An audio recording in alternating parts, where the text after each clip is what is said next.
I think the social media element of food photography is outstanding right now because everyone has an Instagram account, everyone has Facebook, and they're just trying to follow the things that they like. And people like looking at pretty things. So if you can make your food from your restaurant look pretty, not only will you get all those followers, but those followers will see, oh, they're having a sale today. I need to go in and eat a cupcake. So the food industry has benefited a lot from food photography. I mean, sure, they might have to shuffle out more money to make their business look better, but that food photography is going everywhere. And if someone likes how it looks, they're gonna like it, which other people can see, or they're gonna share it, which is even better. And people will come to your restaurant just based on how that picture looks.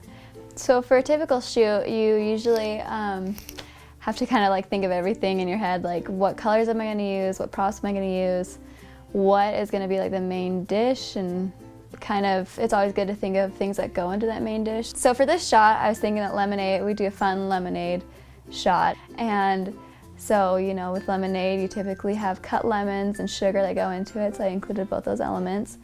And then yellow and blue are very pretty colors to go against each other, especially since yellow is very close to orange, which is analogous to blue. When I was brushing the lemons, I was brushing them with water and a touch of dish soap, and that's to make them shine a little bit, make them a little more reflective, so when the light hits them, they just like have life in them. They're not dull lemons, because they were cut like an hour ago, so they'd be pretty dull. And so it just gives them that juicy kind of texture. A lot of people use olive oil. I just think olive oil looks a little bit too shiny. So I use dish soap. So it's not completely edible, but it looks pretty. To make food look better, honestly, you use dish soap a lot for things that you wouldn't think of that you'd use them for, like bread. I use dish soap for bread to kind of make the pores like pop a little bit more. For cups, you can use like a mister. I can't remember this stuff, or it's like glycerin that you mix with water and you spray it on there, and it makes like the bubbles, the water droplets stay and keep form.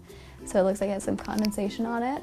And you just find weird random things to make your food look better. That's why like advertising agencies had to be like, okay, there's a law with like your food has to be edible, because people are doing crazy stuff.